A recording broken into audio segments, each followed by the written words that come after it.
Hey there and welcome to Matt's Garage. Today I'm going to be changing out the front struts on my W124 Mercedes here. So this is a two-door, but the four doors will be just the same process, and I'll be showing you step by step along the way. I went with the KYB brand of struts here. I normally like those. They seem to be pretty good value, and it happens to be what somebody else previously installed on the rear of the vehicle.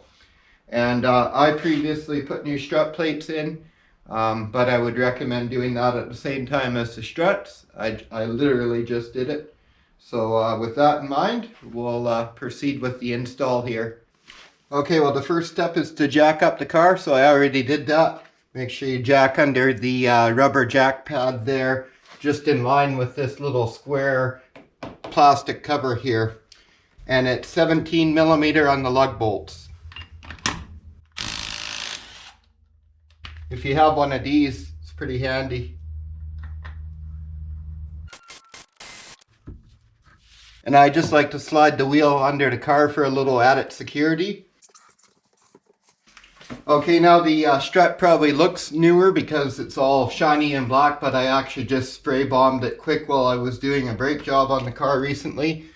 So it is very worn out. And I just changed the strut plate, so I'll show you what to look for there. Okay, well here we are about a week later, and I just located the old strut mounts I was trying to find when I was making the video. I had saved them for when I made the video. So you can see how badly cracked that was. And also on the bottom side it cracks around there. So really past the point, these ones. And then this is where that strut bellow hooks onto those little tabs. That's the underside, so that's the top side. Okay, I'll just give you a rundown of everything before we get started here. 19 millimeter is the size of all the fasteners on the bottom here, so this is a 19 millimeter nut. That's a 19 millimeter bolt. There's a washer under each, so don't lose those. And then you come around the back side, and you have a 19 millimeter bolt right there. And these are very tight because they have Loctite on them, and also they're hard to get in on with a socket. If you have a swivel, you can get in there with an impact.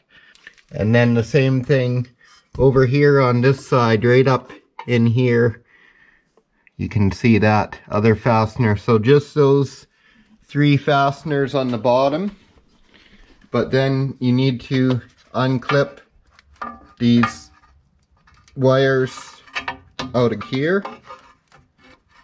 You just have to pull the plastic tabs to the side and work the wire out. It's pretty stiff though. Anyways, you need to get those 3 points of connection out. And then the other important thing is to note that the brake hose does not have enough slack in it to let the suspension go all the way down. So in other words, the strut is actually the limiter on what holds the suspension from going down further. And if you let go of the strut without having a jack under the control arm there, it'll actually pull on your brake hose. So you want to have a second jack to put under your control arm before you undo this upper nut here, which is 22 millimeter. And that has an Allen key in the middle of it. I should figure out what size that is for you. But I don't use the Allen key because I'm using an impact. So what I do, and you'll see me demonstrate this, I come down here with dry hands. I hold that really tight, and then I just use my impact on there. And if it starts spinning in my hand, I just back off and hit it again, because with an impact you get that shock value, so it'll spin the nut off with very little resistance on that shaft, unless it's terribly rusted up, which you can clean and oil that before you take the nut off. Now I just changed my strut plates so you can see they're in nice shape. That's this rubber bushing here that goes in here, and it bolts in with these three fasteners. I believe they're 13 millimeter. Anyways, there's just three nuts on there. There's studs on the plate that come up through there, and you can change those plates out with the struts in or you can do it at the same time or whatever. But if they're cracked, just change them out. They're really cheap. So with that in mind, we'll just continue on here. I'll set you up on the tripod, but there are certain things you just can't see very well. Another thing, have a bungee cord handy, because when you get this all disconnected from here, this has a tendency to flop out and put its weight against the brake hose. So that's the main thing I want to drive home here, is this brake hose has very little slack in it. So you don't want to be pulling on it. Keep an eye on it throughout the job here. And then under here, just go right there where that kind of reinforced area is, where it's welded. Right like that. There we go. So now we know that's not going to dip down when we take that off. I'll just get a little 3-in-1 oil on those threads. At my 19mm wrench on the back side. Make sure you don't use a ratcheting wrench or a ratchet against your impact, because you will burn out the ratcheting mechanism. A 19mm socket.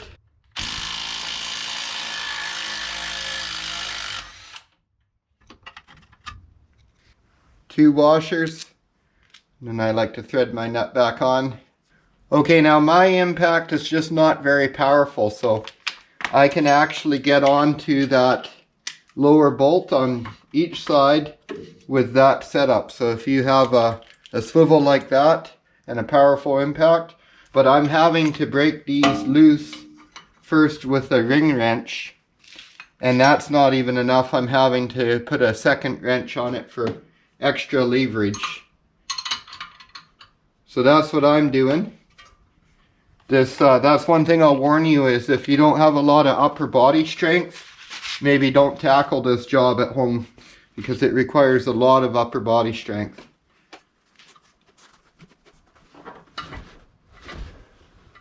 Okay, I was also able to get in there with my breaker bar. Hard to get a good swing in there, but if you get the car jacked up high enough, you can. So I got them both broken loose now. So now I'm going to impact them out. And we just got to get that upper bolt off. And this should all slide out of here. See, it's got blue Loctite on there. Had a washer too, that fell.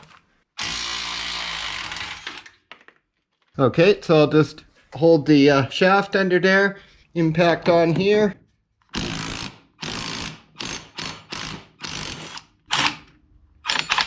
There we go. Okay, there's nothing holding this strut in now but rust. So we'll just pull this down. You can just use a pry bar, just mind your brake line, always watch that. So I'm going to get my knee up here and just hold on the hub while I get in here with the pry bar and just pry this. Just be careful, there is an ABS sensor there that is plastic, so don't pry against it.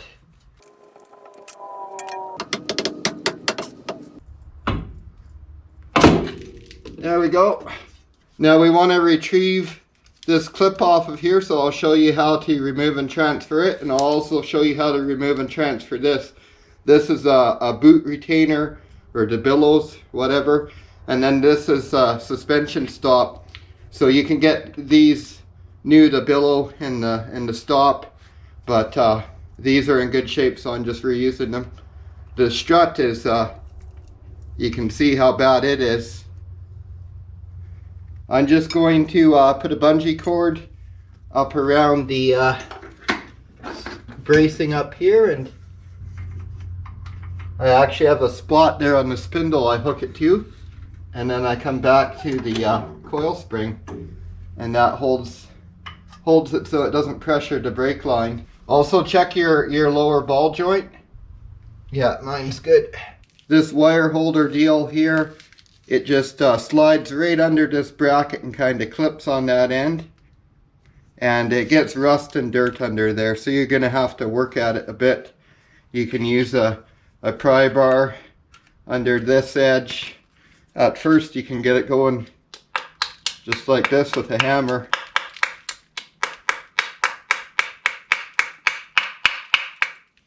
You You can see I got a gap going there now and I got it moving, so that makes it easier.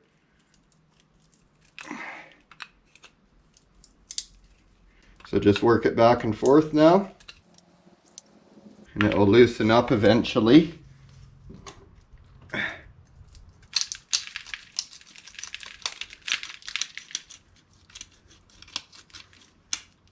Just like that. That fits nicely on the new strut, and then the same thing here, just slides off there. And then this, you want to get in there with a little knife blade is best. And if you look right there, there's a little tab, and that's what locks on those little notches. It's just like a zip tie. You can undo zip ties just the same way. So I'm just going to work that in there. Just like that. Now there is a little groove to hold this on this strut. The new one doesn't have that, but it has a bump here that stops it. So just put it right above that bump. I will demonstrate in a second here. And that just keeps that billow, which clips, it clips to your strut plate. I'm going to take it out and just clean it up. You can see it's in good shape.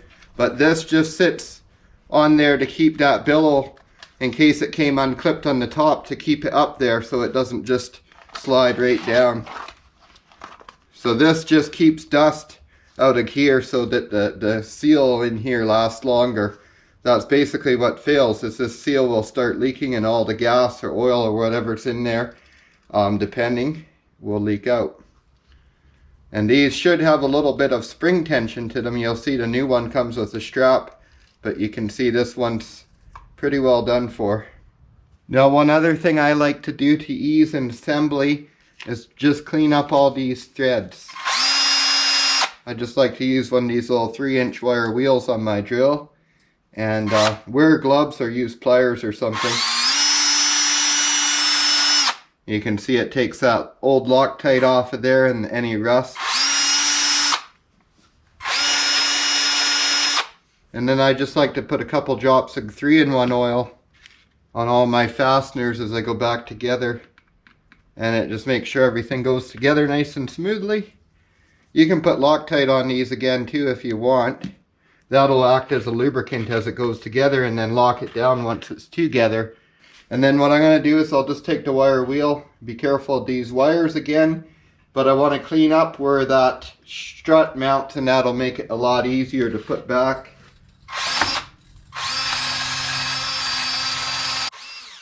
Okay, I just cleaned all this stuff up with wet wipes, and you want to install the boot up onto the bottom of the strut plate first. You can see it has a shape to it, so these areas hook over. You'll see up there, there's like 2 metal tabs that stick out, and you kind of got to work it around those. What I find works is to compress it and stick your hand up inside, and then work it from inside. So I'm going to do that now. So if you got that in properly, you should be able to pull down on it like that. Shouldn't pull off. Just feel around it and make sure you got it hooked on all the way around.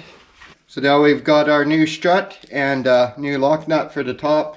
And it comes with this convenient band on here. I like to leave this on to the bitter end, so just I'll show you how to go about that. First thing we're going to do is just reinstall this little retainer piece here. And as I said, there's a little bump in the housing there, so you just put it on top of that. So you're going to have to work that up in there, and it's got quite a memory to it, so you may have to work it through a little bit to get it tight, because these seem to be a little smaller than the originals. And what I had to do is I took a pair of these little channel locks, and I grabbed the end and kind of like that, kind of leveraged it. So just slide this into position. It will lock down right about there. Hope you can see the motion I'm making there, but you don't want to overdo it and break this, of course. There we go. It's nice and solid on there. And now this little clip here, just make sure it could go either way, but of course it doesn't work either way, so make sure you shove it through from the right direction. And then just put this band over there just off center a little bit. Okay, so now we can start installing this. And don't worry about getting it up into the hole there. Just start by getting it into this area here.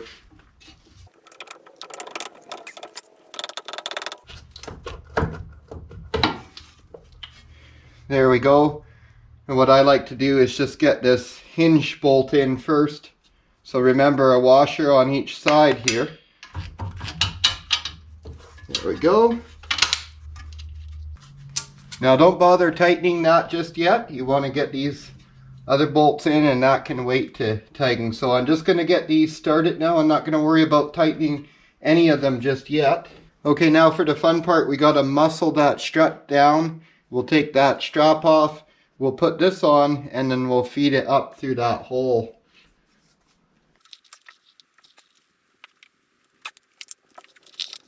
Just gonna let my jack down a little bit, watching my brake hose. Okay, unfortunately I did knock the boot off on the other side.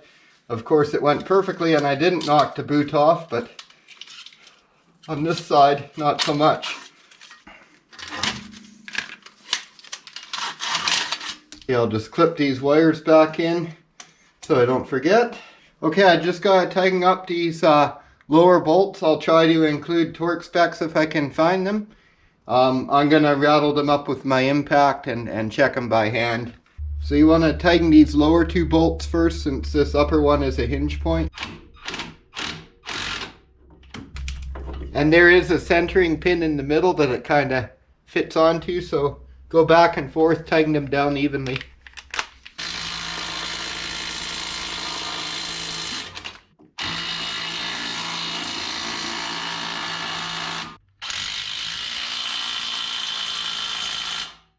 So now again, I'll hold the shaft and I'll just tighten the nut down with the impact.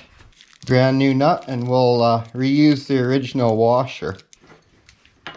Just make sure that has a couple of alignment pins on that bracket there. Make sure your hand's clean before you grab your brand new strut.